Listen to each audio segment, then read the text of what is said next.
એક એક ચોપડી ભણે મારો વાલીડો, એક એક ચોપડી ભણે મારો વાલીડો, ભણે છોકરાવ અને ગણે છોકરાવ, એલા ભણે છોકરાવ અને ગણે છોકરાવ. હાલ તને અંગ્રેજી ભણાવું મારા વાલીડા, હાલ તને અંગ્રેજી ભણાવું મારા વાલીડા. કેમ છો બાળકો, મજામાં? યાદ દેવડાવી દો, હું તમારો વાક્સર. આપણી આ ચેનલ જેનું નામ છે વાક્સર, એમાં આપણે સાયન્સ એક્ઝામ ઓરિએન્ટેડ જે સિરીઝ શરૂ કરી છે એમાં આગલો એટલે કે નેક્સ્ટ એપિસોડ, નેક્સ્ટ લેક્ચર જેનું નામ છે સાદો ભૂતકાળ. શું છે બાળકો? સાદો ભૂતકાળ. ચાલો શરૂ કરીએ. કોને કહેવાય સાદો ભૂતકાળ? ભાઈ સાદો ભૂતકાળ કોને કહેવાય? તો કે ગુજરાતીમાં પહેલા સમજો. માની લ્યો કે તમારી સામે કોઈ પણ વાક્ય આવે એમાં સૌથી પહેલા તમારે જોઈએ ક્રિયા. શું જોઈએ બાળકો? ક્રિયા. શું જોઈએ? ક્રિયા. ક્રિયાનો મતલબ એવો કે એવો શબ્દ જેની પાછળ બંધ બેસતું લાગે એને કહેવાય ક્રિયા. શું કહેવાય? ક્રિયા. હા, ઈ વાક્યની અંદર ક્રિયાએ હોય અને ક્રિયાએ જ જો વાક્ય પૂરું હોય તો સમજી લેવું કે એને કહેવાય સાદો ભૂતકાળ. શું કહેવાય મારા બાળકો? સાદો ભૂતકાળ. ઓકે, આ ગુજરાતીની વાત છે. ઓકે, એનું અંગ્રેજીનું સૂત્ર શું છે? તો કે V2. V2 નો મતલબ એમ કે જે ક્રિયા છે ઈ ક્રિયાનું બીજું રૂપ. કેટલામું રૂપ બાળકો?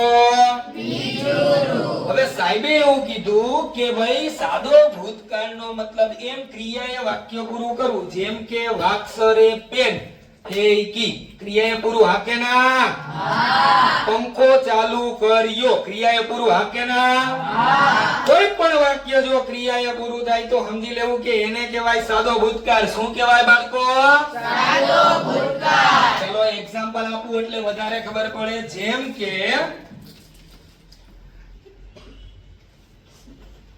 તેઓએ ક્રિકેટ રમ્યું. ચલો ભાઈ બોલો જોઈએ, શું લખ્યું છે? વાંચો જોઈએ. તેઓએ ક્રિકેટ રમ્યું. ઓકે, સૌથી પહેલા તો કે તમારી સામે કોઈ પણ ગુજરાતી વાક્ય આવે યાદ કરી લેવાનું. સૌથી પહેલા શું? તો કે ચેપ્ટર ઓળખવાનું. જુઓ જોઈએ, કાં તો ટુ બી હોય, કાં તો હેવ હોય, કાં તો ધેર હોય, કાં તો હેવી હોય અને કાં તો હેવ ટુ અને કાં તો ટેન્સ. જુઓ જોઈએ ભાઈ, વાક્યની અંદર બેટા બંધ બેસતું લાગે એવો શબ્દ છે તો કે હા, જેની પાછળ બંધ બેસતું લાગે એને કહેવાય ક્રિયા.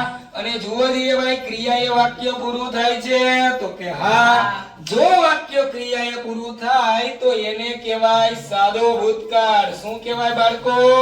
સાદો ભૂતકાળ. એલા અવાજ નથી આવતો. શું કહેવાય? ચાલો ભાઈ, સાદા ભૂતકાળનું અંગ્રેજીનું સૂત્ર શું છે બેટા?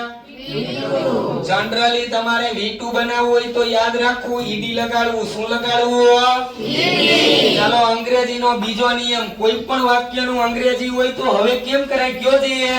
પહેલા પહેલો શબ્દ પછી પાછળથી. ચાલો ભાઈ, પહેલો શબ્દ કોણ છે મારા બાળકો? તેઓ. એ કોણ છે? તેઓ. તેઓને ઇંગ્લિશમાં શું કહેવાય બાળકો? તે. એનો સ્પેલિંગ? ચાલો પાછળ જાવ. કોણ મળ્યું? રમ્યું. રમ્યું. બંધ બેસતું ઉ લાગે તો મૂળ શબ્દ છે રમવું. રમવું ને ઇંગ્લિશમાં શું કહેવાય? તો કે પ્લે. પણ આપણે કોની જરૂર છે? તો કે V2. V2 બનાવવું હોય તો શું લગાડવાનું? તો કે ed. હાલો આ ed લગાડ્યું. હવે શું શબ્દ થઈ ગયો? તો કે પ્લે. ત્યાંથી થોડાક આગળ આવો. કોણ મળ્યું ભાઈ? પેલા ક્રિકેટ ને અંગ્રેજીમાં શું કહેવાય? હા, ક્રિકેટ નો સ્પેલિંગ? હા, વાક્ય પૂરું છેલ્લે કેમ બચાય? વાંચો જે બધાય. ખબર પડી ભાઈ? હાકે ના? હાકે ના? હાલો એક બીજું એક્ઝામ્પલ આપું. જેમ કે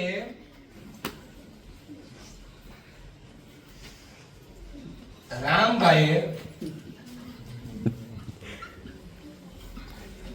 પંખો ચાલુ કર્યો. ચાલો ભાઈ, સૌથી પહેલા શું કરવાનું? ઓકે, ચેપ્ટર ઓળખવાનું. જુઓ જીએ ભાઈ, આપેલ વાક્યની પાછળ બેટા બંધ બેસતું ઊ લાગે એવો શબ્દ છે. જેની પાછળ બંધ બેસતું ઊ લાગે એને શું કહેવાય? તો કે ક્રિયા. ઓકે, જુઓ જીએ, વાક્યની અંદર કાં તો બેટા ટુ બી હોય, કાં તો હેવ હોય, કાં તો ધેર હોય, કાં તો હેવી હોય, કાં તો હેવ ટુ હોય, કાં તો ટેન.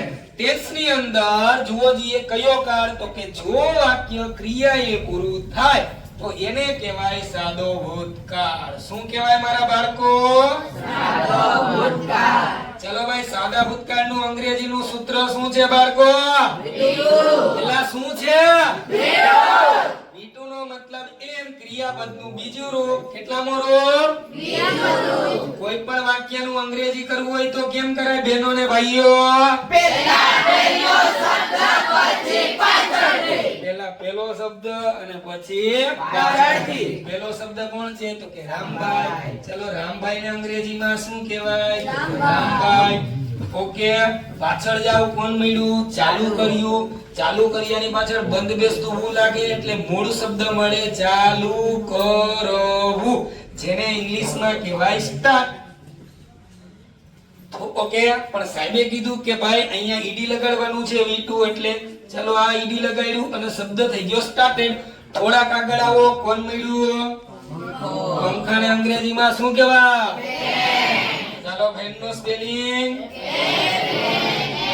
વાક્ય પૂરું છેલ્લે કેમ બચ્ચા? એક વખત બધાય વાંચો છે બેટા. ખબર પડી? કે ના? ચલો, ફરીથી તમને છોકરાઓ ખબર પડી હોય તો અમારી આ ચેનલ વાક્સરને લાઈક કરો, સબસ્ક્રાઇબ કરો અને શેર કરશો. એલા કરશો ને? ચલો, વાક્સર તરફથી બધા બાળકોને ક્રાંતિકારી એક જ મિનિટ. ક્રાંતિકારી જય ભારત કહેતા પહેલા એક સરસ મજાની કડી હો. ટણંગ નંગ નંગ નંગ નંગ નંગ, ટણંગ નંગ નંગ નંગ નંગ નંગ, ટણંગ નંગ નંગ નંગ નંગ નંગ, ટણંગ નંગ નંગ નંગ નંગ નંગ. બોલો જીએ.